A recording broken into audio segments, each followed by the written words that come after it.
عبده ورسوله الذي لا نبي بعده اللهم صل على سيدنا محمد وعلى آله وأصحابه ومن تبعه إلى يوم القيامة رب اشرح لي صدري ويسر لي أمري واحلل عقدة من لساني يفقه قولي أما بعد. Teman-teman sekalian, adik-adik sekalian, sahabat-sahabat sekalian, malam ini saya pengen ngajak kalian tafakur ya. Karena salah satu ciri ulul albab atau anak-anak muda yang cerdas itu adalah wayatafakkarun. Mereka suka bertafakur. Dan tafakur ini salah satu hobi saya juga. Karena seperti yang saya pernah sampaikan, itu sunnahnya para nabi. Semua nabi itu suka tafakur. Mungkin yang sangat fenomenal itu ya Nabi Daud, Nabi Sulaiman. Sebetulnya yang kurang fenomenal tapi jauh lebih dahsyat lagi Nabi Idris sebetulnya. Karena Nabi Idris itu bisa dibilang bapak segala ilmu pengetahuan lah. Bapak pertanian beliau juga, bapak astronomi beliau juga, bapak matematika beliau juga, bapak menjahit beliau juga gitu. Karena yang pertama mengajarkan menjahit pakaian itu dengan desain-desain yang ahsan ya, yang indah gitu dan layak untuk dipakai untuk beribadah kepada Allah itu Nabiullah Idris. Jadi saking ahlinya Nabi Idris dengan ilmu astronomi, salah satunya meninggalnya juga enggak di bumi gitu, meninggalnya di langit gitu. Ini kan berarti sah sekali ya jadi bapak astronomi kan, orang meninggalnya juga di langit. Astronominya orang sekarang mah meninggalnya tetap di bumi, tapi beliau warafa'nahu makanan aliyah, kami angkat dia ke tempat yang tinggi atau langit. Dan beliau orang yang setiap hari melihat langit, melihat bumi dan selalu muncul teori-teori yang berdasarkan apa yang beliau lihat itu. Jadi kalau ayah beliau Adam diajarkan ilmu-ilmu oleh Allah tentang bumi, tentang spesies yang kita pernah bahas, wa 'allama Adamal asma' kullaha. Allah mengajarkan kepada Adam nama-nama spesies, nama-nama segala yang hidup di muka bumi ini kullaha, yang jumlahnya berapa waktu itu?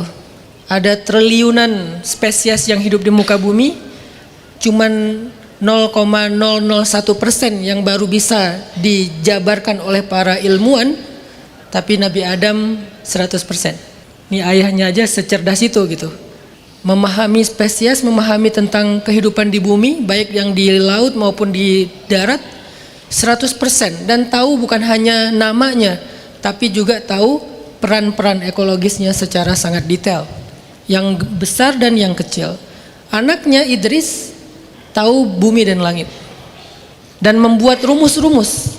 Kalau Nabi Adam mungkin membangun peradaban, Nabi Idris membuat fondasi-fondasi peradaban yang bisa legacy, yang bisa diwariskan, sehingga generasi berikutnya nanti mereka tinggal ngambil rumus itu untuk mereka belajar lebih lanjut. Itu Nabiullah Idris alaihissalam. Dan itu berawal dari hobi tafakur. Tafakur langit, tafakur bumi, dan itulah kenapa disebut ulul albab. Memang cerdas gitu. Jadi ulul albab itu memang kayak mereka gitu, yang tafakurnya tuh dalam.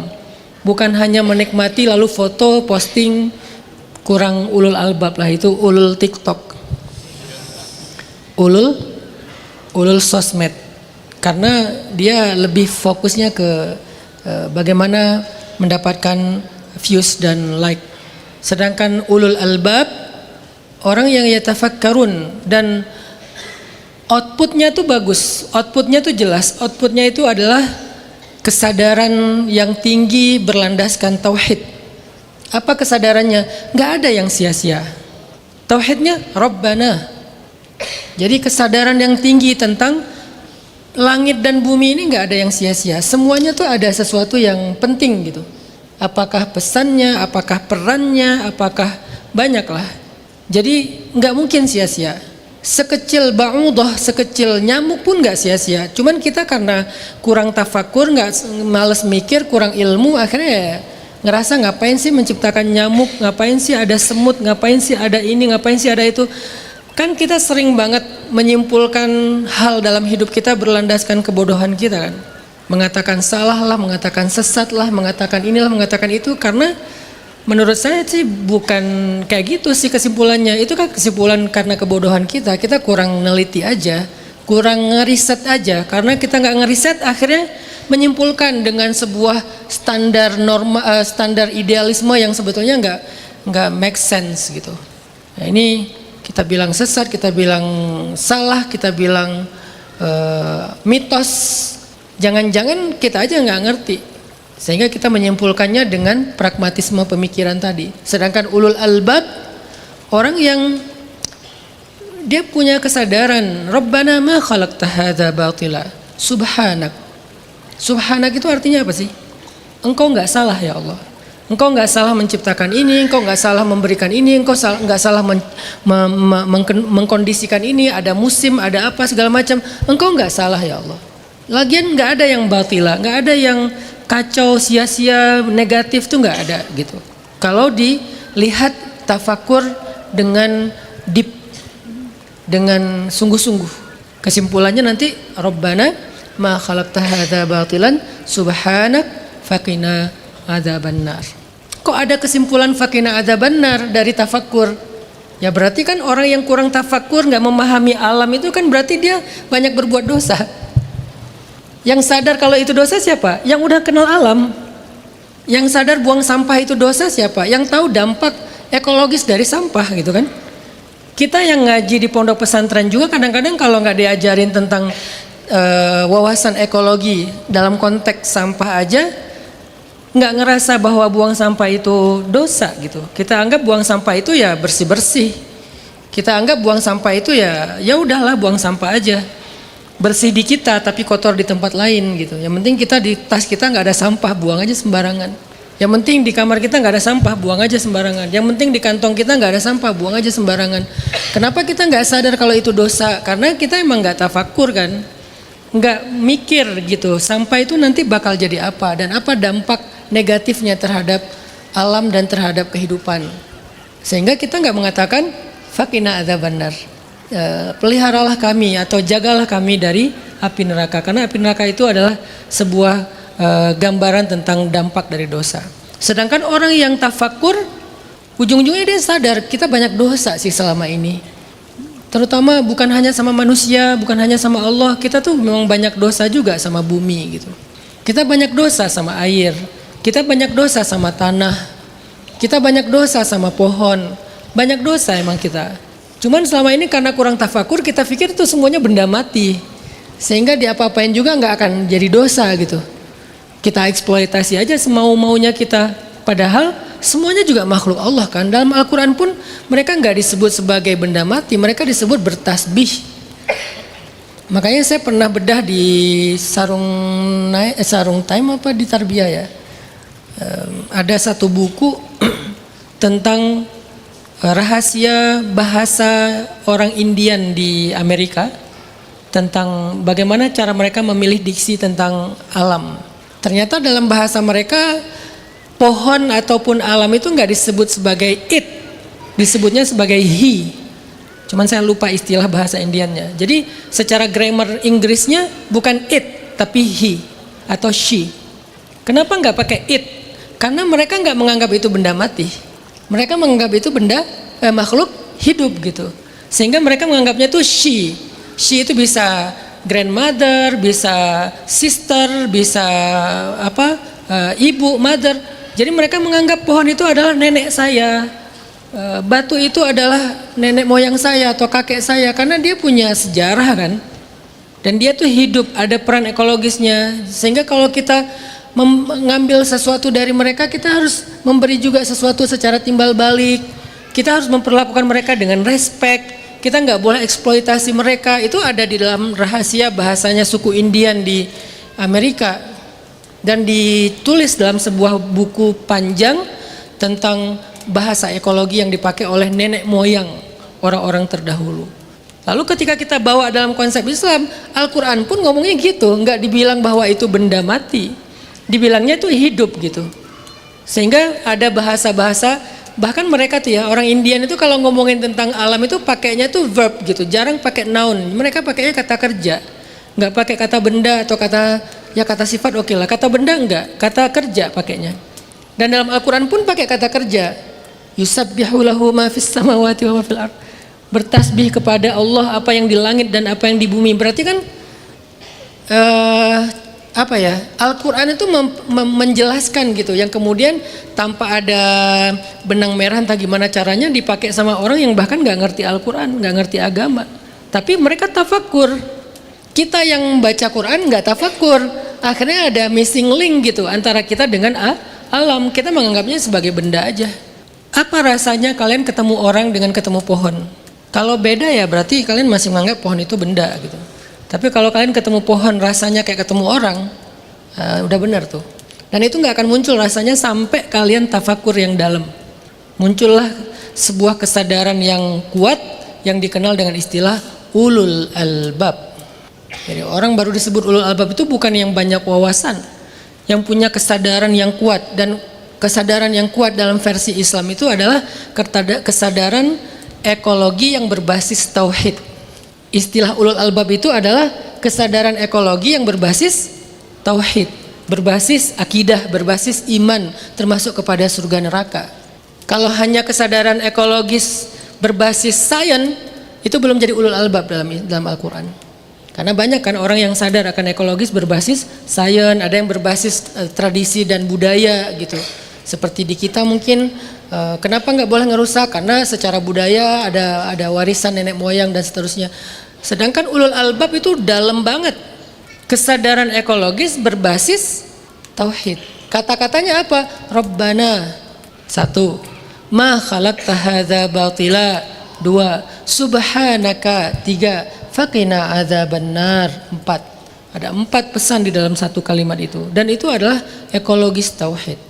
Karena kenapa saya bilang ekologis? Karena ayat sebelumnya tuh inna fi khalqis samawati wal ardi waqtilafil laili wan nahari la ayatin. Ada sign, ada sign itu apa ya? Ada petunjuk gitu. Ada guidance, ada ayat lah. Ayat itu sebagai bukti atau petunjuk. La ayatin. Benar-benar kata Allah, benar-benar ada gitu. Jadi dipakein kalimat penegasan gitu, benar-benar ada. La ayatin, bukan ayatun tapi la ayatin. Untuk siapa? Tapi bukan untuk linnasi ajma'in, li ulil albab. Man haula'i annas, siapa orang-orang yang kayak gini nih? Orang yang mengatakan Rabbana ma khalaqta hadza batila. Kok bisa mereka jadi kayak gitu? Yazkurunallah wa yatafakkarun. Yang diingat tuh Allah, yang ditafakuri itu ciptaannya. Yadhkurunallaha qiyaman qu'udan 'ala junubihim wa yatafakkarun fi khalqis samawati wal ard. Inilah yang menurut saya, nggak tahu ada nggak kitab tafsir yang menjelaskan makna ulul albab itu adalah kesadaran ekologis berbasis tauhid. Ya kalau memang dibolehin nanti kita bikin lagi satu tafsir versi ekologi. Karena saya di Al-Azhar ngambil jurusan tafsir walaupun nggak sampai doktor. Tapi bekal-bekal bagaimana memahami Al-Quran itu emang diajarin gitu. Jadi ulul albab itu orang yang punya kesadaran ekologi berbasis tauhid karena dia punya satu hobi, sebutlah hobi lah biar ringan lah ya buat anak muda. Dia punya hobi salah satunya adalah tafakur. Nah hari ini kita pengen tafakur lebih dalam lagi nih. Jadi saya nggak bahas sainsnya sesuatu ya, tapi saya bahas refleksinya lah, tafakurnya. Kita akan bahas tentang akar dengan judul Growing in the Dark. Karena dulu anak saya senang banget dengan mainan-mainan yang glowing in the dark ya. Jadi pas Ustaz Raihan tanya, kita kasih judul apa Ustaz? Apa ya? Saya ngerasa bahwa akar itu kan tumbuhnya, ini salah satu jenis akar yang paling banyak ya, karena kan akar macam-macam kan. Salah satu jenis akar itu dia tumbuhnya kan di dalam kegelapan. Dan memang ayat tentang akar itu ada dalam Al-Quran. Sehingga saya pikir kita perlu belajar sih dari cara akar itu tumbuh dan kenapa dia memilih salah satunya dan yang paling banyak gitu. Kenapa memilihnya di tempat yang gelap gitu. Sehingga dia tumbuh dalam kegelapan, growing in the dark. Sebelumnya coba kita baca dulu ya satu paragraf kecil dari Al-Quran. Kalian boleh buka mushaf digital kalian. Insya Allah nih kita sampai jam 9 ya. Jadi saya minta kalian bersabar. Nggak akan lewat dari jam 9 insya Allah. Paling lewat 5 menit lah. Al-Quran surat Ibrahim, ini pernah kita baca juga sebelumnya, surat 14 ayat 24. Surat Ibrahim ayat 24. Saya bacain dari ayat 24 sampai ayat 27 ya. Kalian dengerin aja.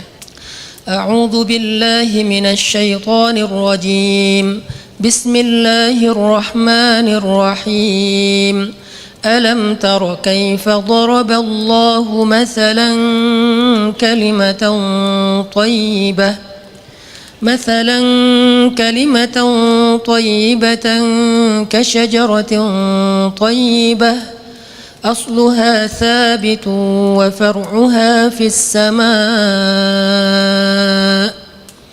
تؤتي أكلها كل حين بإذن ربها ويضرب الله الأمثال للناس لعلهم يتذكرون ومثل كلمة خبيثة كشجرة خبيثة اجتثت من فوق الأرض ما لها من قرار يثبت الله الذين آمنوا بالقول الثابت في الحياة الدنيا وفي الآخرة ويضل الله الظالمين ويفعل الله ما يشاء صدق الله العظيم. Allah nyindir kita. Pembukaannya tuh kalimat sindiran. Jadi harusnya kita terpancing gitu. Allah nyolek kita lah gitu. Lihat tuh gitu seolah-olah. Jadi bahasanya tuh bahasa akrab gitu. Kan kita nggak akan mungkin ngomong kayak gitu sama orang yang baru kenal kan. Tiba-tiba baru kenal, lihat tuh, kan nggak gitu kan. Pak, punten itu gitu kan ya kalau baru kenal. Tapi kalau misalnya langsung tahu nggak gitu. Nah, tahu nggak itu kan bahasa akrab. Atau bahasa dengan orang yang sudah chemistry gitu. Sehingga Allah bilang alam taro, kamu lihat nggak gitu. Kalau bahasa santainya nih, kalau bahasa formalnya, tidakkah kamu melihat? Saya mencoba menerjemahkannya biar lebih ada rasa ya, biar lebih emosional. Mungkin salah satu tafsir yang kalau kalian baca dia kuat dirasa itu adalah Fi Dhilal Quran yang ditulis oleh Said Qutb. Walaupun sebagian ulama bilang itu bukan kitab tafsir, kitab renungan Al-Quran, tapi saya suka karena dia tuh agak menghayati dari sisi rasa. Alam taro, kata Allah, kamu lihat nggak gitu? Coba deh kamu perhatiin. Coba lihat itu gitu kata Allah. Kaifa daraballah, kaif. Bukan cuma disuruh lihat bendanya, tapi disuruh perhatiin gimana dia ada gitu. Kalau misalnya itu tentang benda. Jadi Allah lagi ngajarin kita itu untuk mikirin hal-hal yang sifatnya lebih teknis, lebih detail tentang proses gitu. Jangan cuma ngelihat objek jadinya. Karena kalau cuma ngelihat sesuatu yang udah jadi itu berarti kita punya kemalasan berpikir. Orang Islam itu nggak boleh malas berpikir. Walaupun nggak semua kita thinking extrovert introvert ya, tapi nggak boleh malas berpikir gitu. Kebetulan karena saya thinking extrovert, jadi ya berpikir itu buat saya adalah healing. Alam tara kaifa daraballah, kamu perhatiin gak sih selama ini gimana cara Allah membuat sebuah analogi gitu. Mathal itu sama dengan mithal, cuman bahasa Arab yang jadi bahasa Indonesia. Karena kita susah bilang sa, jadi sa, misal. Harusnya kan misalkan, harusnya gitu ya, bukan misalkan kan. Mithal, cuman takutnya keselak lah, terlalu ribet. Mathalan, perumpamaan, analogi. Jadi Allah tuh ngajak kita berpikir, kan analogi itu kan bahan berpikir kan. Dan dalam Al-Quran itu dia ada 5 metode cara menyampaikan sebuah berita. Salah satunya selain kisah ada yang namanya mathal atau analogi. Kalimatan thayyibah, ucapan yang baik itu, atau sebagian besar ulama mengatakan ini kalimat tauhid, la ilaha illallah, atau kalimat iman. Itu tuh kayak syajaratin thayyibah. Nah ini nih unik nih. Allah sendiri pengen kita tuh memahami tentang akidah dengan ekologi. Bukan memahami akidah dengan teori mantik filsafat, walaupun itu juga bagus, dengan teori ilmu akidah itu sendiri, walaupun itu sangat fundamental ya, karena itu adalah core-nya ilmu gitu. Tapi supaya membuat kita lebih berasa, jadi variannya banyak lah secara metodologi ya. Allah ngajak kita kali ini merenungkan tentang akidah, tapi dengan analogi tentang alam, analogi ekologi. Allah bisa aja mengatakan, mathalan kalimatan thayyibah, misalnya selain alam apa ya? Selain alam? Rajulin rajulin thayyib misalnya, seperti seorang laki-laki yang baik, atau rajulin mujawwad, laki-laki yang rajulin jawad, laki-laki yang dermawan, rajulin karim, laki-laki yang suka berbagi misalnya. Enggak. Allah ngasih analoginya tuh syajaratin thayyibah, seperti pohon yang baik. Pohon yang baik itu artinya ya pohon yang secara peran ekologisnya itu besar gitu. Tinggal nanti kalau di Arab mungkin paling banyak dan paling sesuai dengan budaya mereka kurma. Kalau di kita mungkin ya bisa pohon kelapa, bisa pohon beringin. Ini kan simbol-simbol pohon yang ada di Indonesia ya. Kelapa untuk di kawasan pantai, beringin di kawasan hutan misalnya. Pohon-pohon yang lain, terembesi dan seterusnya. Pohon-pohon yang thayyibah, yang punya peran ekologisnya tuh banyak. Thayyibah itu kan bermanfaat gitu. Kayak makanan halalan thayyibah. Thayyibah itu artinya ketika kita makan jadi kebaikan bagi kita gitu. Enggak cuman kenyang dan sensasi rasanya doang, tapi jadi sehat lah gitu buat kita. Nah, berarti syajaratin thayyibah itu bukan cuman bentuknya menarik, tapi dia punya manfaat yang sangat banyak. Nah, itu yang tadi saya bilang peran ekologis. Di sini aja tuh udah jelas sekali. Gimana Allah nyuruh kita tuh mikir gitu. Mikir dengan kaif. Gimana ya? Kan kaif itu artinya gimana gitu. Gimana ya kok ini? Gimana ya? Bukan apa, tapi gimana gitu.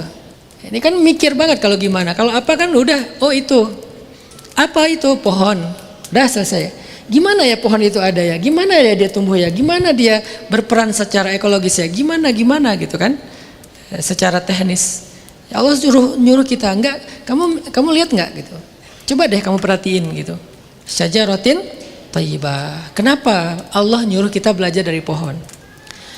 Menurut renungan saya, alam itu lebih jujur daripada kita. Alam itu lebih jujur. Kalian pernah ngelihat pohon bohong enggak? Nggak ada kan pohon bohong gitu kan, pohon dusta, pohon munafik. Munafik loh kelapa.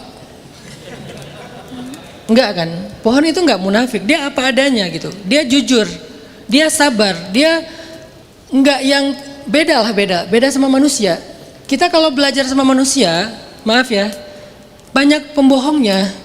Depannya kayak indah banget, baik banget, perhatian banget, ternyata di belakang manipulatif. Apalagi sekarang kita di zaman namanya zaman fitnah. Zaman fitnah ini artinya banyak orang-orang yang susah dipercaya.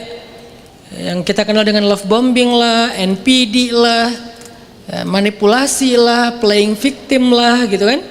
Kita kan playing victim banget. Kita yang ngerusak ekosistem satu pohon, terus kita bilang pohon ini ngerusak pagar. Coba siapa yang playing victim? Kita kan, padahal pohon itu lebih duluan ada daripada kita loh. Kita datang bikin rumah, bikin pagar, terus pas pohonnya membesar, dan membesarnya pun untuk manfaat kita dan semuanya yang ada sekitarnya, sehingga dia harus mencari jalan di bawah tanah, akar-akarnya tumbuh, terus pagar kita jadi retak, kita bilang ini pohon ngerusak pagar saya, kan playing victim namanya. Padahal kamu yang bikin pagar di situ, justru kamu yang ngerusak tanah, kamu yang ngerusak tempat pohon itu. Walaupun ini bukan tentang boleh dan nggak boleh, tapi tentang sebuah kenyataan yang harus kita sadari gitu. Sehingga ketika kita bikin rumah yang mengganggu pohon, ya udah kita istighfar aja, minta maaf sama pohon, walaupun tetap bikin rumah karena itu kebutuhan kan. Tapi jangan udahlah ngerusak, playing, itu namanya NPD. Saya cinta alam, saya anak cinta alam banget, love bombing. Lalu bikin tuh bangunan-bangunan, manipulasi kan, ini biar nyaman, biar ini segala macam, ini pembangunan, ini demi negara, demi apa, manipulatif. Begitu rusak, bencana alam. Alam marah sama kita. Bentar, itu lagu doang. Bukan konsep ekologi itu. Cuman syair lagu doang yang mengatakan alam marah kepada kita. Dia nggak pernah marah. Dia lagi healing aja, dia lagi menyembuhkan diri supaya bisa ngasih manfaat lagi buat kita. Dia lagi recovery dari lukanya. Ya siapa suruh lu ada di situ? Ya ini kalau dari sisi kita ya, dari sisi alam ya. Tapi kalau dari sisi kita kan ada yang namanya musibah, ada ujian lah gitu. Tapi jangan, oke lah kita terima itu sebagai musibah ujian. Tapi jangan nyalahin alam.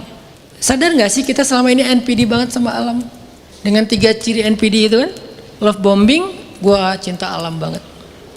Manipulasi, bikin sesuatu yang ngerusak dan nggak mau ngaku gitu. Wa idza qila lahum la tufsidu fil ard qalu innama nahnu muslihun. Ya, bilang jangan merusak di muka bumi. Enggak kok, kami lagi membuat perbaikan ini. Manipulatif kan?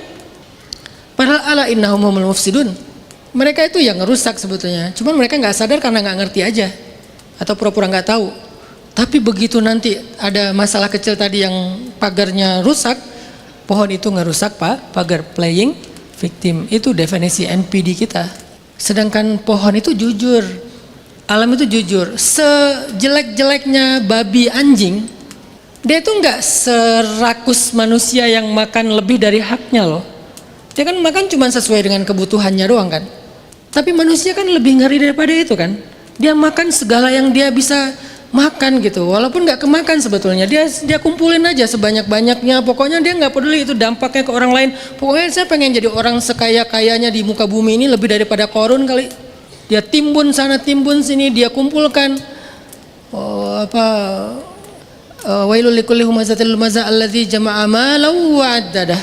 Dia kumpulin, dia hitung-hitung.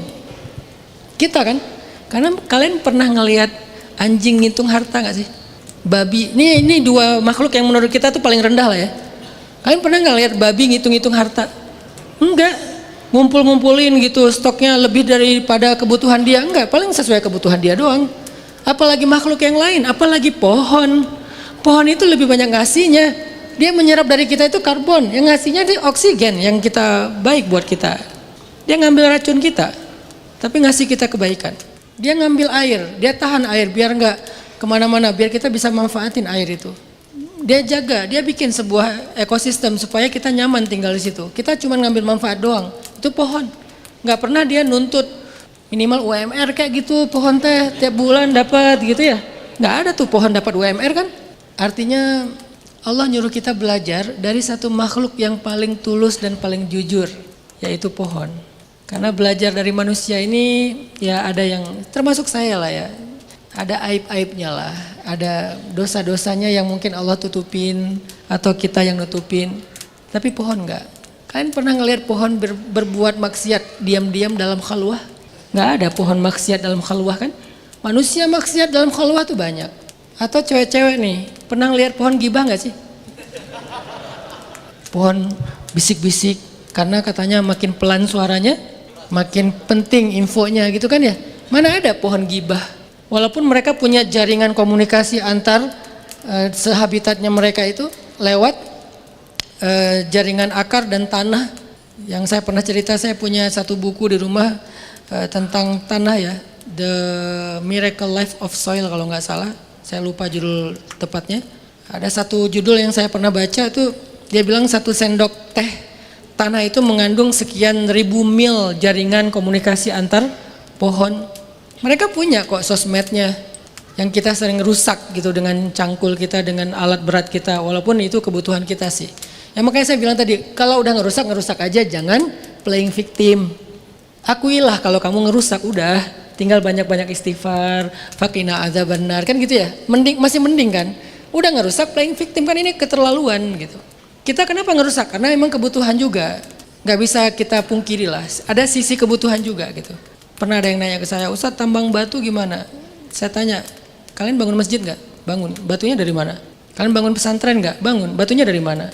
Ya serba salah ya. Jadi kita tetap butuh batu. Ya udahlah, kita ngerusak memang gitu. Tapi jangan salahin gunung kalau longsor.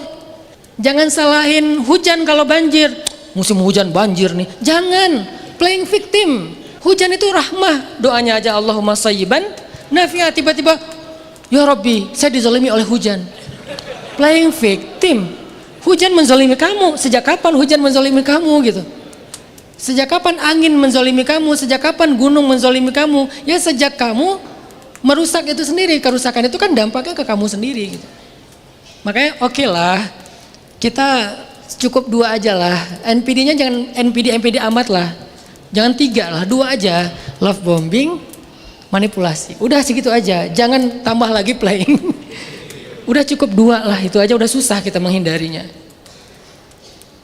Ngakunya cinta, nyatanya manipulasi, udah akuin aja. Astagfirullah, subhanaka, ini bukan salah engkau ya Allah. Engkau gak salah menciptakan hujan, menciptakan gunung, menciptakan angin. Enggak ya Allah, ini salah aku.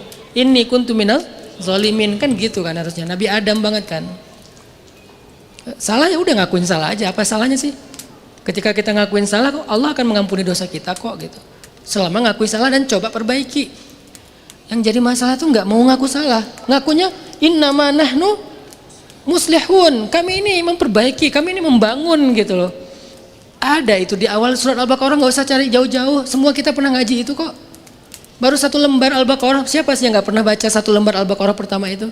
Semua kita pernah, Muslim yang dari lahir mah. Nggak asing kok ayat itu. Tapi kok kita terjebaknya di situ? Baru Al-Baqarah udah kejebak. Gimana sampai ke Ar-Rahman dan seterusnya? Baru di Al-Baqarah udah kejebak. Jadi kenapa Allah nyuruh kita belajar dari pohon? Karena pohon itu salah satu makhluk yang paling tulus dan paling jujur. Apa yang kita pelajari? Intinya dari akar kemudian jadi batang, jadi dahan, jadi daun, jadi buah. Jadi akar ngurut gitu. Ternyata pertumbuhannya itu berawal dari akar. Dan semua kita tahu.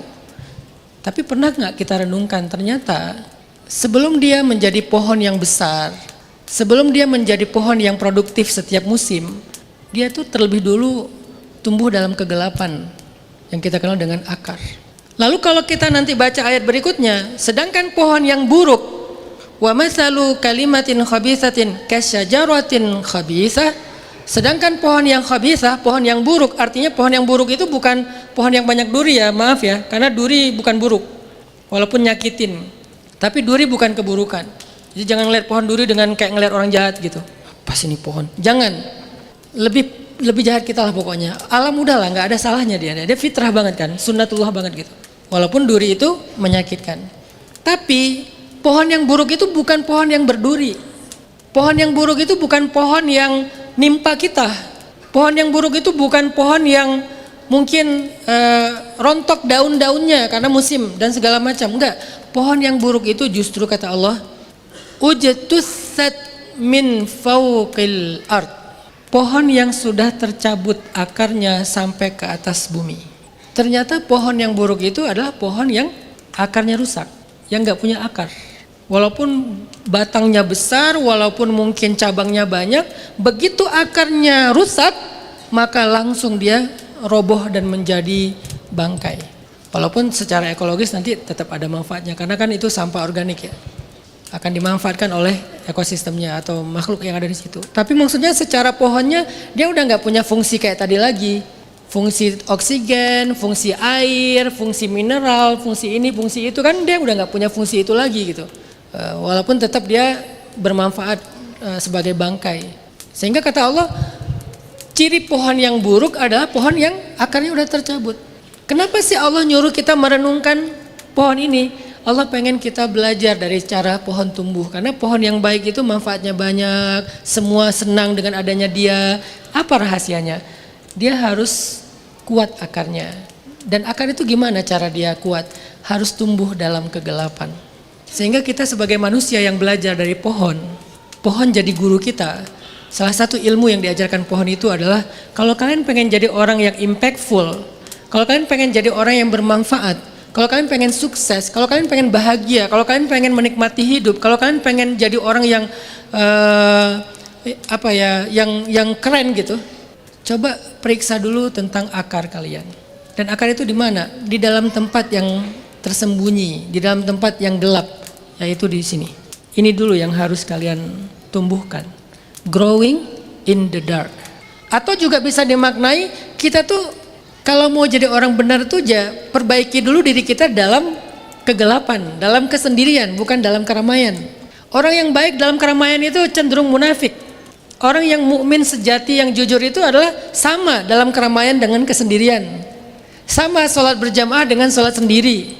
Kalau di sholat berjamaahnya bacanya Al-Baqarah sendiri Al-Ikhlas, ini kayaknya walaupun nggak semua gitu ya, tapi maksudnya kalau udah jadi kayak kemalasan gitu ya. Giliran sendiri bacanya pendek-pendek, giliran rame-rame bacanya panjang-panjang gitu. Berarti kan perlu dipertanyakan, kenapa beda gitu? Karena kata para ulama wa'az, ulama yang banyak memberi nasihat itu, ciri-cirinya ya lihat aja kamu ketika dalam keramaian.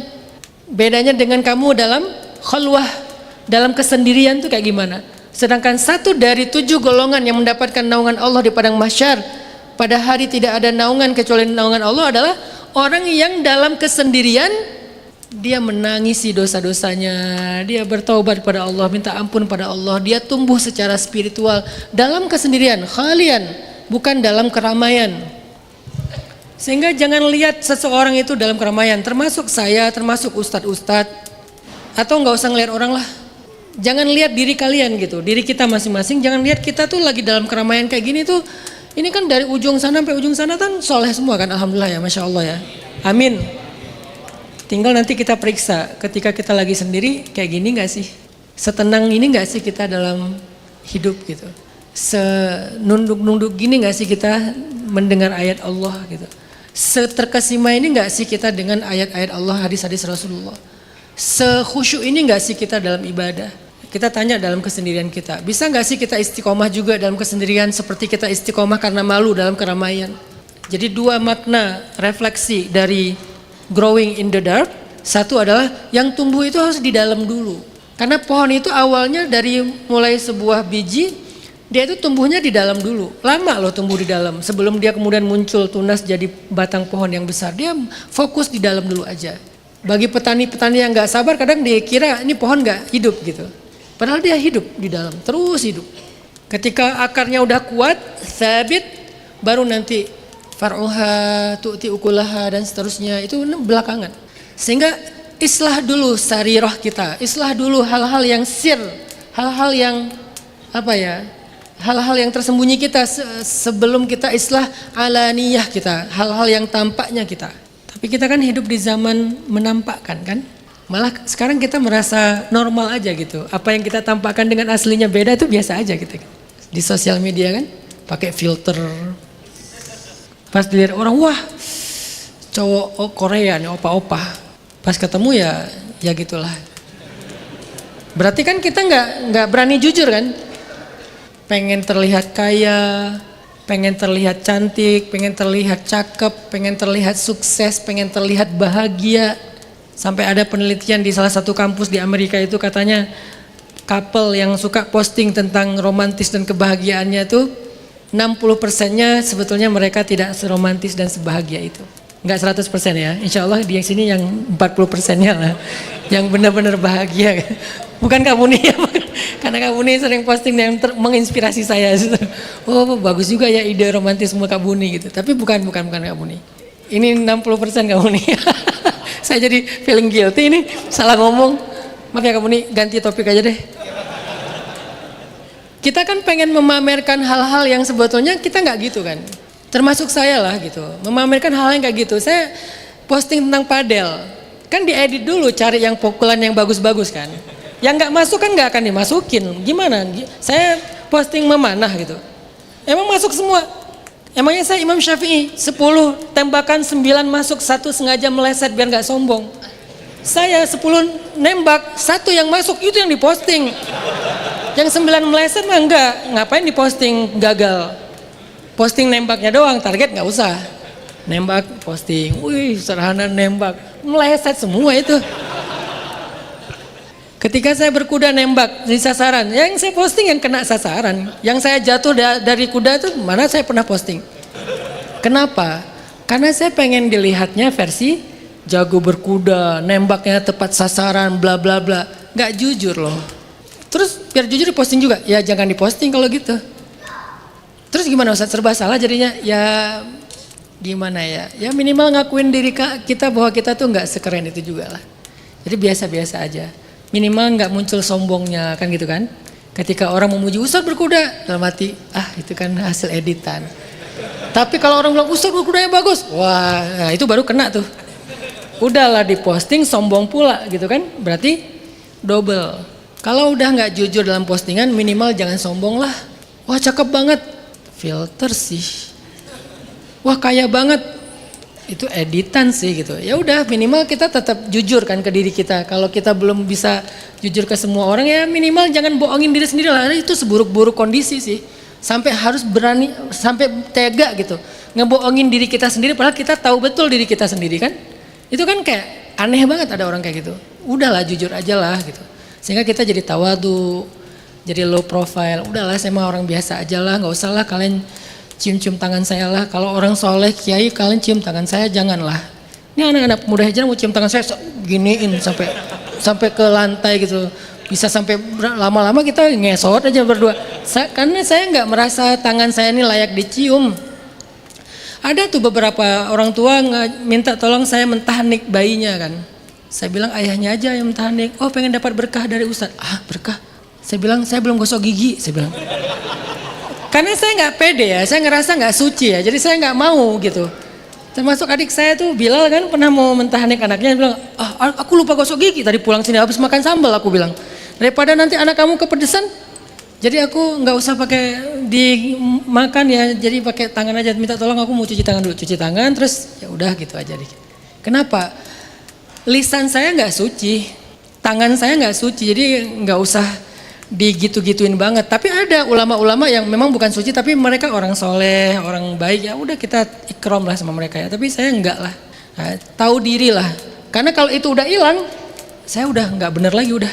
Kalaupun saya nggak bisa sejujur itu sama kalian, masih posting yang keren-keren setelah diedit, posting di Masjid Nabawi sholat syuruk, gitu kan? Ya itu kan ya yang kelihatannya lah, tapi sisi malesnya ya ada juga, sisi yang telat ke masjid juga ada gitu kan. Nggak mungkin dong saya posting, gue lagi telat loh, masbuk loh gitu, enggak kan, nggak mungkin saya masbuk saya posting kan. Pasti saya postingnya tepat waktu, soft paling depan. Kalaupun itu masih terjadi minimal tahu diri aja lah, jangan sampai ngerasa gue orang soleh, orang suci, jangan. Kalau kamu belum bisa jujur sama orang lain secara total, kadang jujur, kadang masih ada sedikit editan. Minimal jujur deh sama diri kamu sendiri. Ini yang di sini nih, harus islah banget sarirah kita. Yang nggak tampak dari kita tuh harus diislah dulu. Baru kita bisa jadi orang yang, insya Allah, ukulaha kullahinin, tu'ti ukulaha kullahinin. Bisa produktif, bisa manfaat, bisa impactful sama orang lain. Sehingga teman-teman yang dirahmati Allah Subhanahu Wa Taala, pesannya dua aja. Pertama, cobalah belajar dari alam, khususnya pohon dalam konteks surat ini. Kenapa? Karena dia guru yang tulus dan jujur. Dia ngasih kita inspirasi ilmu banyak hal ya, tanpa minta dibalas dengan apapun kan. Bahkan kita ambil juga dari dia. Udah belajar dari dia, ngambil manfaat dari dia, nggak apa-apa banget dia gitu. Nanti dia tumbuh lagi. Kita ambil buahnya, dia tumbuh lagi. Kita patahin dahannya, dia tumbuh lagi. Dia tulus banget lah. Jadi kalau kalian pengen cari guru yang tulus tuh, nomor satu menurut saya malah bukan manusia selain Rasulullah ya pastinya ya. Setelah Rasulullah dan para sahabat kayak nomor satu pohon sih. Aneh ya ceramahnya ya. Guru nomor satu tuh menurut saya sekarang pohon kayaknya. Karena dia tulus dan jujur banget gitu. Gak ada munafik-munafiknya sama sekali. Cuman kan dia gak bisa ngomong kan. Makanya tafakur, bukan tahadus atau muhadatsah, bukan dialog gitu, bukan hiwar, tapi tafakur. Belajarlah dari pohon. Karena itu perintah Allah. Alam tara, nggak kamu perhatiin tuh gitu. Kamu lihat nggak sih itu gitu. Jadi Allah nyindir nyolek kita biar belajar dari pohon. Itu satu. Dan itu perintah tauhid ya. Supaya kita tahu apa la ilaha illallah. Jadi akar kita itu adalah la ilaha illallah. Sebelum kita ngomongin tentang produktivitas segala macam ya perbaiki dulu akarnya, la ilaha illallahnya. Salah satunya ya niat tadi gitu. Karena kita jadi orang produktif kalau niatnya nggak benar, kasihan teman-teman, sia-sia. Kan tadi hadisnya yang populernya innamal a'malu bin niat, sia-sia loh. Kalian baik sama orang tapi niatnya nggak benar gitu, sia-sia banget gitu. Kalian bermanfaat, kalian berdampak, tapi niatnya nggak benar, nggak lillahi ta'ala, sia-sia banget gitu. Saya ceramah kayak gini, kalau di hatinya tuh nggak lillahi ta'ala, sia-sia banget. Kalian mungkin dapat manfaat sedikit, tapi sayanya nggak dapat sedikit pun. Kenapa? Karena niatnya udah nggak benar.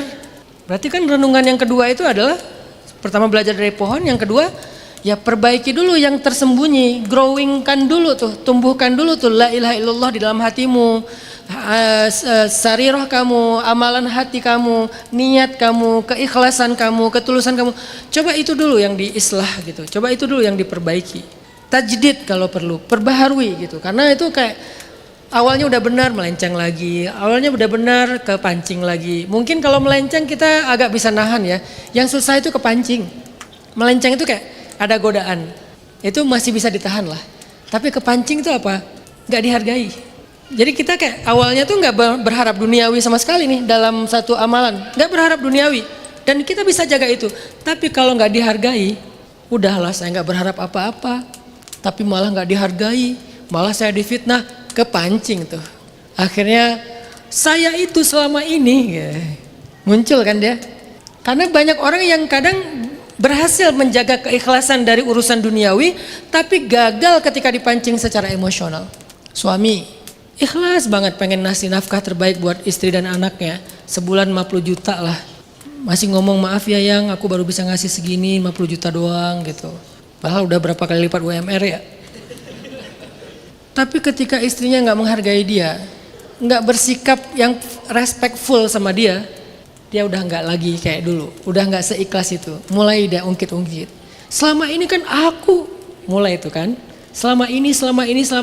Jadi bukan dia minta dibalas, tapi dia tuh minta dihargain. Dia nggak butuh dunia, dia nggak butuh dikasih nafkah, kan cowok gitu kan. Kita kan nggak minta nafkah kan. Semoga kita semua sama ya. Jadi nggak ada cowok jangan minta nafkah lah.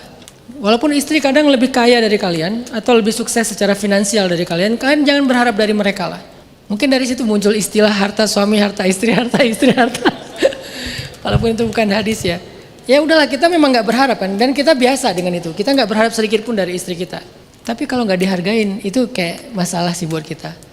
Karena kebutuhan laki-laki untuk dihargai itu ternyata menurut studi ilmiahnya lebih tinggi daripada kebutuhan biologis dia. Padahal kebutuhan biologis kita kan tinggi kan. Beda sama cewek kan, mereka masih kuat lah tentang masalah kebutuhan biologis. Kita kan bisa uring-uringan, ngosel-ngosel di lantai, gak jelas gitu. Kalau kebutuhan biologisnya tidak terpenuhi, seminggu, 10 hari gitu kan, udah mulai sakit kepala, sepaneng. Tapi ternyata kebutuhan akan penghargaan bagi laki-laki itu ya ibu-ibu ya, itu lebih tinggi loh daripada kebutuhan biologis. Dan dampaknya juga lebih dahsyat. Jadi kalian cewek-cewek ini tinggal bilang ke suami kalian, makasih ya kamu udah berjuang untuk kami. Dia tuh jadi Superman dia tuh. Langsung kuat gitu. Karena kebutuhan akan penghargaannya tinggi. Nah seringkali secara sarirah, secara niat, secara iman, kita tuh tahan dengan godaan dunia, tapi kita gak tahan kalau dipancing gak dihargain. Akhirnya ngungkit lagi. Berlaku cowok cewek sih sebetulnya. Walaupun cowok lebih besar porsinya. Kalau nggak dihargain, kita ungkit-ungkit tuh, habis semua amal kita. Kita udah apalagi ngerasa udah effort banget, udah malah berkorban untuk seseorang, nggak dihargain, wah itu malah kepancing banget. Nggak butuh dia membayar apapun atau dia balikin apapun kayak pamrih gitu, nggak. Hargain aja. Atau minimal jangan dilupain gitu kan. Nah, itu kan kepancing. Berarti islah sarirah kita itu belum kuat. Jadi itu yang disebut dengan kalimatan thayyibah, itu akarnya adalah la ilaha illallah. Nanti dia cabang-cabang dari akar itu ya ikhlas, ya ridho, ya sabar, ya jujur. Karena jujur itu sesuatu yang tersembunyi. Kalau yang terlihat dan tampak itu nggak bisa diukur kejujuran seseorang. Lihat dia ketika dalam kondisi tersembunyi, diam-diam dia masih sama enggak gitu. Kalau dilihat orang ya CCTV ya pasti kita berusaha sebaik mungkin lah gitu. Nah ini cabang-cabang dari akar yang utamanya. Akar utamanya apa? La ilaha illallah. Coba fokus itu dulu. Caranya nggak gimana Ustadz? Cara untuk menumbuhkan akar la ilaha illallah ini biar kuat. Balik lagi ke tadi, harus kenal Allah dong. Gimana cara kenal Allah Ustadz? Selain tadabbur Al-Quran atau hadis, ya tafakkur alam ciptaan Allah. Makin kalian melihat ciptaannya, makin kalian kenal dia. Saya pernah baca sebuah artikel bahwa ternyata katanya Tuhan itu adalah seniman sempurna. Kenapa disebut seniman sempurna? Karena dia menciptakan semua ini dengan keindahan yang sempurna gitu. Ada lagi artikel Tuhan itu adalah ahli matematika gitu. Karena semua yang dia ciptakan termasuk planet dan peredaran-peredarannya itu ada rumus matematika dan itu sangat akurat gitu. Nggak melenceng dari rumus matematika yang sudah ditetapkan. Ada rumusnya, ada hitungannya gitu. Apalagi Allah sendiri mengatakan inna kulla syai'in khalaqnahu biqadar. Kami ciptakan segala sesuatu dengan hitungan, dengan ketentuan, dengan hitungan gitu. Hitungan ini kalau diterjemahkan ke matematika berarti dengan rumus. Nggak ada yang diciptakan tanpa rumus, itu ada rumusnya. Kenapa yang ini mengitari ini, kenapa ini menjauh, kenapa ini, semuanya ada rumusnya. Dan mereka tuh berjalan tuh dengan rumus yang udah ditetapkan, nggak keluar, nggak yang kebetulan sporadis gitu, nggak. Sehingga muncullah sebuah artikel, Tuhan adalah ahli matematika, Tuhan adalah seniman sempurna. Dari mana kita menyimpulkan itu? Dari tafakkur. Sehingga kita merasa beruntung menjadi hambanya dia gitu. Hamba Tuhan yang sempurna, hamba Tuhan yang ahli, hamba Tuhan yang baik, hamba Tuhan yang memelihara, semua dipelihara sama dia, nggak ada yang disia-siain sama dia, nggak ada yang luput dari pemeliharaan dia. Wala ya'uduhu hifdzuhuma kulla yaumin huwa fi sya'an yas'aluhu man fis samawati wal ard. Apalagi wa ma min dabbatin fil ardi illa 'ala Allahi rizquha. Semuanya udah diatur sama dia. Kan kalau kita kenal dia akhirnya kita jadi kuat kan imannya kan, akarnya tuh nancep gitu. Outputnya apa nanti? Buah dan batang dan buahnya. Ketika ada angin, ada badai, pohon itu kuat gitu, nggak gampang roboh. Patah nggak apa-apa, dahan boleh patah, daun boleh rontok, buah boleh jatuh, tapi dia tetap berdiri tegak dan nanti akan tumbuh lagi. Itulah mukmin yang punya akar. Bukan nggak pernah patah. Saya ngerasa banget manfaat itu dalam hidup saya. Saya bukan tipe orang yang gampang nyerah dan gampang patah. Bahkan mungkin orang yang kenal saya banget ngerasa heran gitu, kok nggak pernah patah. Padahal saya kalau patah dahan sih udah sering gitu. Patah dahan sering, gugur daun banyak gitu. Apalagi ya bunga dan buahnya diambil secara zolim sering gitu kan. Tapi apakah saya nggak tumbuh lagi? Tumbuh lagi saya. Susah banget saya patah, alhamdulillah gitu. Ini bukan sombong ya, tapi saya pengen berbagi pengalaman pentingnya akar. Susah banget patahnya, susah banget tumbangnya. Tapi patah ya, tumbang nggak? Dalam konteks mental ya, bukan dalam konteks fisik. Kalau fisik ya tumbang juga kalau sakit. Tapi dalam konteks mental, susah banget tumbangnya, alhamdulillah. Kenapa? Karena akar, imannya tuh udah nancep banget gitu. Saya percaya 100% sama janji Allah. Jadi ketika misalnya ada masalah, saya bilang, nih Allah lagi mau ngasih saya sesuatu gitu. Bukan kegeeran, berbaik sangka sama Allah. Kalau kegeeran itu gini, saya emang layak sih digituin. Nah itu kegeeran tuh. Ya, kita merasa layak kan. Saya nggak ngerasa layak kok. Saya ngerasa banyak dosa, saya ngerasa diri saya rendah. Tapi Allah tuh baik banget gitu. Jadi ini bukan kegeeran, lebih ke husnuzon. Baliknya tuh ke Allahnya, jangan ke kitanya. Aku nggak layak diginiin, sombong loh. Emang lu siapa nggak layak diginiin? Lebih dari ini aja layak sebetulnya. Kamu tuh habis diciptakan dimasukin ke neraka juga layak. Nggak usah hidup, kita diciptakan masuk neraka layak kok gitu. Suka-suka Allah yang punya kita. Bukan kita memiliki diri sendiri, kita tuh punya Allah. Suka-suka Allah mau dikemanain. Tapi masih dikasih kayak gini mah apa ya? Bukan uyuhan ya. Ya lumayan lah gitu. Kalau kalian ngerasa hidup kalian kayak susah banget gitu kan, ya lumayan lah, masih hidup, masih punya keluarga gitu kan. Ya masih bilang saya nggak layak diginiin ya Allah, aku nggak pantas diginiin ya Allah. Kamu siapa sih? Kenapa nggak dibalik aja? Ya Allah, subhanak, inni kuntu minaz zalimin. Kata siapa itu? Yunus. La ilaha illa anta subhanak, inni kuntu minaz zalimin. Nabi Yunus bisa aja bilang, ya Allah, kurang apa saya berdakwah puluhan tahun, ditolak sana sini, dihina, diusir, disakitin, difitnah. Kurang sabar apa saya? Kok saya diginiin, dimasukin ke dalam perut ikan? Saya nggak pantas loh diginiin ya Allah. Kenapa engkau tega sama saya ya Allah? Itu kan kita banget kan pas lagi tantrum. Tapi Nabi Yunus nggak ngomong gitu. Nabi Yunus ngomongnya gimana? La ilaha illa anta, engkau satu-satunya harapanku ya Allah. Kalau kita terjemahin bebas ya, subhanak, engkau nggak salah ya Allah. Inni kuntu minaz zalimin, aku yang salah ya Allah. Baru namanya ni'mal abd, hamba yang baik. Engkau nggak salah ya Allah, aku yang salah, udah. Jadi ketika kalian ngerasa ada masalah dalam hidup kalian, bilang aja subhanak inni kuntu minaz zalimin. Engkau nggak salah ya Allah, aku yang salah. Jangan dibalik, ya Allah salah apa saya? Kok malah dibalik salah apa saya? Salahmu banyak. Jadi kita kan kebalikan Nabi Yunus kan? Makanya kita nggak dapat mukjizat Nabi Yunus. Kalau kalian pengen dapat keajaiban miracle-nya Nabi Yunus, ya belajarnya kalimat Nabi Yunus. Jangan pakai kalimat mantra kalian berharap miracle-nya Yunus. Ya Allah salah apa saya? Keluarkan saya dari masalah ini, dari kehempitan ini. Enggak gitu loh kata-kata Yunus. Harusnya ngomongnya, ya Allah engkau enggak salah, aku yang salah. Baru Allah keluarkan dari kesempitan, dari kegelapan, dari masalah. Atau kata-kata Nabi Adam. Apa kata-kata Nabi Adam? Zalamna anfusana. Aku yang zalim ya Allah.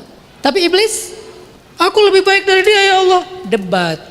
Udah gitu nantangin lagi, kasih aku umur sampai hari kiamat, aku akan sesatkan mereka semuanya. Bodoh gak sih? Bodoh banget kan? Minta umur panjang untuk bermaksiat, kan bego ya iblisnya. Iblis tapi ya, bukan manusia ya. Minta umur panjang hanya untuk bermaksiat. Harusnya minta umur panjang biar bisa beribadah, bisa bertaubat gitu. Ini kan kebalik. Ya Allah beri saya umur sampai hari kiamat, akan saya sesatkan semua anak cucu Adam. Lu ngapain minta umur panjang buat masuk neraka coba? Lu kalau minta umur panjang lu bertaubat harusnya. Lu parah sih lo. Iblis ya. Sedangkan Adam, ya Allah aku yang zalim sama diriku sendiri, aku yang salah ya Allah. Berapa lama kayak gitu, nangisi dosa dan ngomong kayak gitu berapa lama? 80 tahun, coba bayangin. 80 tahun Nabi Adam menangis. 80 tahun Nabi Adam bertaubat. 80 tahun Nabi Adam menyesali dosa-dosanya. Sedangkan kita mengatakan, aku gak pantas diginiin. Jangan jadikan iblis sebagai guru lah. Adam gurunya, Yunus gurunya, Nabi Muhammad gurunya gitu. Bukan iblis. Jadi jangan bilang aku gak pantas, aku lebih baik, apa kurang dari aku. Kata-kata yang udah sering banget saya dengar, tapi saya juga heran gitu. Ada orang yang ngomong kayak gitu, saya heran. Mungkin karena nggak ma'rifah tadi, nggak kenal dia sama Allah. Dia terlalu pede dengan dirinya. Saya yang saya kenal ya, saya bukan ahli ma'rifah, saya bukan ulama tasawuf, tapi yang saya kenal Allah nggak pernah ingkar janji sama saya. Tapi hidup besar baik-baik aja. Ada masalah juga, tapi nggak pernah ingkar janji gitu. Kalau saya nggak dapat apa yang saya harapkan, saya yang salah. Masih kurang ibadah, masih belum baik dalam sabar, masih ini, masih itu. Saya yang salah pokoknya saya yang salah ya Allah, engkau gak salah, engkau maha suci, engkau sempurna gitu. Itu kalau kalian punya itu dalam hati, dengan la ilaha illallah yang diterjemahkan dalam makna yang tadi luas, kalian tuh gak gampang tumbang. Patah aja patah lah, semua kita pernah patah. Gugur daun dan bunganya gugur lah, rontok buahnya rontok lah. Kering semuanya gara-gara badai, kering aja lah pokoknya sampai habis semuanya, tapi akarnya tetap ada. Kalau itu ada insya Allah kuat. Tapi masalahnya sekarang kita nggak punya akar yang kuat, tapi berharap dia berdiri tegak. Begitu roboh yang disalahin badainya, padahal emang akarnya yang nggak kuat. Padahal badai itu menimpa di mana-mana, itu kan siklus. Hari ini badai sebelah sana, nanti pindah lagi ke sana, itu siklus. Semua akan mengalami badai, semua pohon pernah mengalami badai kok. Semua pohon pernah mengalami fenomena-fenomena alam kok. Dan itu bukan sesuatu yang buruk bagi dia. Bahkan itu bagian dari cara dia menyebarkan manfaat ke negeri yang jauh kan, dibawa sama angin gitu. Tapi dampak ke dirinya ya dia rontok juga, dia patah juga, tumbuh lagi. Dua itu ya. Belajar dari pohon, fokus growing in the dark. Apa yang digrowingin? Digrowingin. Apa yang ditumbuhin? La ilaha illallah dengan segala pemaknaannya. Ya ikhlasnya, ya sabatnya. Sabat itu artinya bertahannya. Ya itu coba renungkan dari pohon. Semoga kita menjadi orang yang Allah kuatkan dalam hidup. Dan kalau kuat, Allah akan tumbuhkan kembali dahan-dahan kita yang patah, luka-luka kita, daun-daun yang mungkin sudah berguguran, buah-buah yang rontok, akan Allah tumbuhkan kembali nanti di musim-musim yang berikutnya insya Allah. Barakallahu fikum. Saya kembalikan lagi ke Kak Buni. Allahu a'lam, semoga kalau ada yang salah Allah maafkan karena itu kesalahan saya. Assalamualaikum warahmatullahi wabarakatuh.